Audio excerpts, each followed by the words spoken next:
You'd think a major civilization, with cities bigger than ancient Rome, would leave behind a clear written record. But for the Indus Valley people, we have thousands of symbols, and zero idea what they actually say. This isn't a small, obscure culture. We're talking about one of the three great early civilizations of the Old World, alongside Mesopotamia and ancient Egypt. Their cities were meticulously planned, boasting advanced drainage systems that modern towns would envy. Yet, the language they used to communicate, to record their history, their laws, their poetry, it's all a profound, silent mystery. We found countless artifacts etched with these enigmatic signs, a corpus of symbols known as the Indus script. The biggest cities, like Ganrawala, were enormous urban centers for their time, but their written legacy remains tantalizingly out of reach. In just a few minutes, you'll understand why these thousands of symbols continue to defy decipherment, even today making it one of archaeology's greatest unopened letters. The Indus Valley civilization, also known as the Harappan civilization, flourished from around 2500 to 1900 BCE. It was a sprawling Bronze Age culture, covering an area larger than ancient Egypt and Mesopotamia combined. We're talking about sophisticated urban centers like Mohenjo-daro, Harappa, and Ganrawala, the latter being one of the largest sites. These cities weren't just big, they were paragons of early urban planning, featuring grid layouts, standardized weights and measures, and impressive hydraulic engineering. Imagine a civilization with multi-story houses and a sewage system more advanced than many European cities just a few centuries ago. This scale and organizational prowess truly positioned them among the foundational cultures of human history. Their influence spread across what is now Pakistan, northern India, and parts of Afghanistan. Yet for all their architectural and engineering achievements, their story was lost to time for millennia. It was only in the early 20th century that archaeologists began to uncover their existence, pulling them from the dust of ages. This rediscovery revealed a civilization of unparalleled urban sophistication, but also unveiled its greatest puzzle. We have their impressive structures, their pottery, their tools, even their toys. However, the exact thoughts, beliefs, and daily lives of these people, as expressed in their own words, remain tantalizingly just beyond our grasp. The evidence of a vibrant, complex society is all around us, waiting for its full narrative to be pieced together from the silent fragments. At the heart of the Indus Valley civilization's mystery lies the Indus script, a corpus of symbols found on thousands of artifacts. These aren't just decorative marks. They appear on seals, pottery, tablets, and even copper plates. This suggests they held significant meaning for the people who inscribed them. Some scholars call it the Harappan script, after the first major site discovered. Imagine finding nearly 4,000 such inscriptions, each offering a glimpse into an ancient mind, yet each remaining utterly opaque. We're talking about hundreds of distinct symbols, more than an alphabet but fewer than a typical logographic system like Chinese. The symbols depict everything from human figures and animals to abstract geometric shapes. They hint at a rich symbolic world, perhaps conveying religious beliefs, economic transactions, or even names. For instance, a common seal might show a unicorn-like creature with text above it. Is it the owner's name, a deity, or a product label? We simply don't know. The sheer volume of these inscriptions underscores their importance within the society. They weren't just isolated doodles. They were an integral part of daily life and administration, even if their function remains elusive. Archaeologists have carefully catalogued these symbols, hoping to find recurring patterns that might unlock their secrets. But the key to their meaning continues to elude every single attempt. We have the data, but no dictionary. However, that's not even the best part. The most interesting is still ahead. But the real reason this script remains a riddle isn't just its foreignness. It's also something quite simple about its very presentation. One of the most frustrating aspects of the Indus script is the extreme brevity of its inscriptions. Most consist of only a few symbols, typically around 5. The longest known inscription has only 26 symbols, which is incredibly short when compared to the lengthy texts found in Egyptian hieroglyphs or Mesopotamian cuneiform belt. This brevity presents a formidable obstacle. Imagine trying to understand English if all you ever saw were license plates or very brief signs like stop or exit. You could identify individual letters, but understanding grammar, syntax, or complex ideas would be impossible. For example, if a symbol consistently appears before what looks like an animal, it might be a modifier or an identifier. But with only a handful of symbols per inscription, distinguishing between a name, a title, a place, or a simple label becomes an exercise in educated guesswork. This makes it difficult to even definitively judge whether these symbols constitute a true writing system, capable of recording a spoken language, or if they served a more limited symbolic function, perhaps as emblems or economic markers. The debate rages on among scholars. Is it logographic, where each symbol represents a word or concept, or ideographic, conveying ideas directly? Some researchers propose it might be a logosyllabic system, a mix of both. Think of the difference between a modern alphabet, where letters combine to form words, versus a system where a single image represents an entire concept.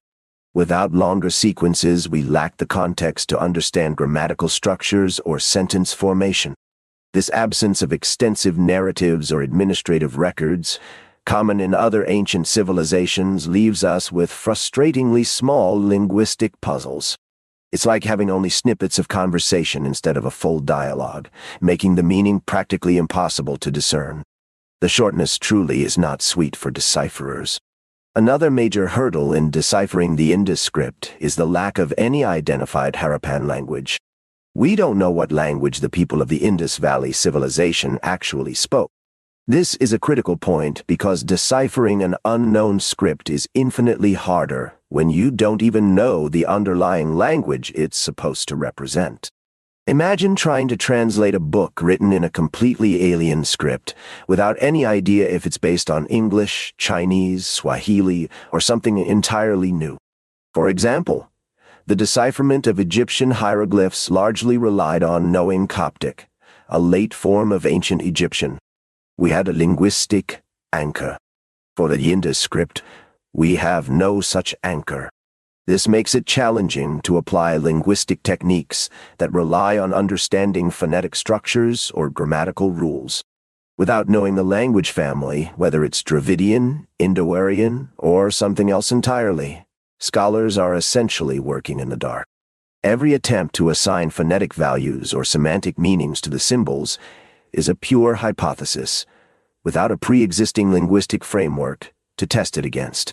We can compare the symbols to other known scripts, looking for similarities in structure or usage, but this remains speculative. The absence of a linguistic key means we can't even begin to guess at the sounds these symbols might have represented, let alone the words they formed. It's like having musical notes on a page, but no idea what instrument they were meant for, or even what key they're in. This fundamental disconnect makes the Indus script a code without a known message. Yet, there's an even more critical piece missing from this puzzle that makes it truly unique. But even if we knew the language, there's one monumental piece of information still missing, something other great decipherments had. The ultimate nightmare for any decipherer is the absence of a bilingual inscription, the famed Rosetta Stone equivalent. This is precisely the predicament with the Indus script. The Rosetta Stone, as you know, contained the same decree written in 3 scripts: Egyptian hieroglyphs, Demotic script, and ancient Greek. This allowed scholars to use the known Greek text to unlock the unknown hieroglyphs. For the Indus script, we have no such parallel. Imagine finding a text written in Indus script alongside a known language like Sumerian or Elamite, languages spoken by civilizations with whom the Indus people traded. That would be the Holy Grail. But despite extensive excavations and research, no such artifact has ever surfaced. This means that every attempt at decipherment, and there have been many, lacks an external point of verification. Scholars have proposed various theories, from the script being related to Dravidian languages to it being purely symbolic and not representing speech at all. Some attempts have even involved complex computational analysis, looking for statistical patterns in symbol distribution to Wandai. However, without a Rosetta Stone, these remain theories. There's no way to definitively prove or disprove them. The lack of a clear translation key means that the path to understanding remains blocked. It's a bit like trying to solve a crossword puzzle where you don't have any of the clues. We have all the letters, but no way to know what words they form. This fundamental absence ensures that the Indus script maintains its status as one of history's most stubbornly unyielding linguistic puzzles. It truly is a silent testament to a forgotten tongue, awaiting its breakthrough moment. Intriguingly, the Indus script shows no significant changes over time, suggesting a remarkable stability in its usage and meaning across centuries. This consistency would typically imply a well-established and functional writing system. It indicates that the symbols weren't just evolving doodles but held consistent interpretations within the Harappan society. For example, a symbol depicting a jar appears to maintain its form and context across different periods and sites. This consistency makes it seem even more like a formal script.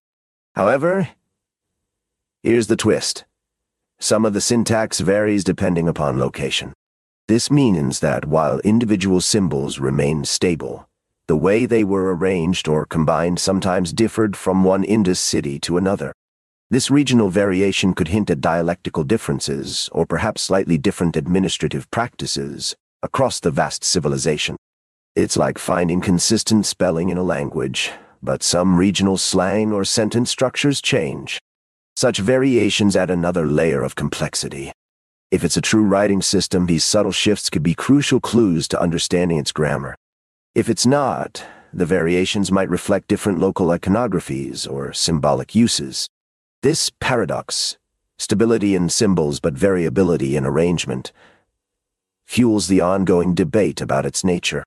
Could it be a proto-writing system, a collection of ideograms and symbols not fully capable of encoding speech?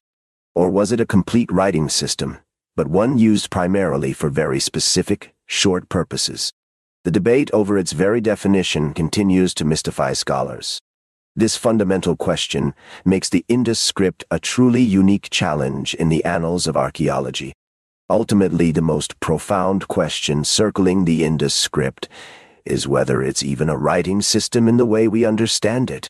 What if it's not designed to record spoken language at all? Some scholars argue that these symbols might function more like emblems, seals, or tokens, conveying information symbolically rather than phonetically. For instance, a sequence of symbols might represent a family crest, a merchant's guild, or a religious mantra, without directly corresponding to spoken words. Think of traffic signs. A stop sign conveys an instruction without spelling out stop in every language. It's a universal symbol. If the Indus script functions similarly, its decipherment in a linguistic sense would be impossible because there's no underlying language to uncover. This doesn't diminish its historical importance, of course. It simply redefines what we're looking at.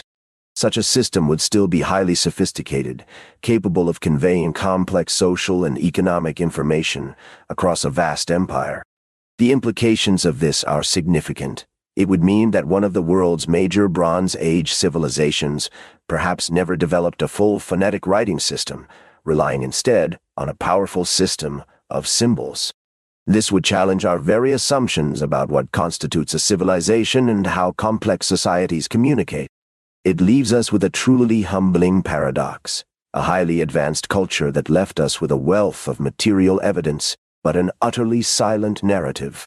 The Indus Valley civilization remains a testament to human ingenuity, wrapped in a riddle that still begs its final answer. The symbols remain, patiently waiting for a future generation to perhaps finally crack their code. The Indus Valley civilization stands as a monumental achievement of early human organization and engineering. Their urban centers were truly ahead of their time, displaying an understanding of planning and sanitation that remains impressive even today. Yet, the enduring mystery of their script, thousands of symbols that refuse to yield their meaning, reminds us that history still holds its secrets close.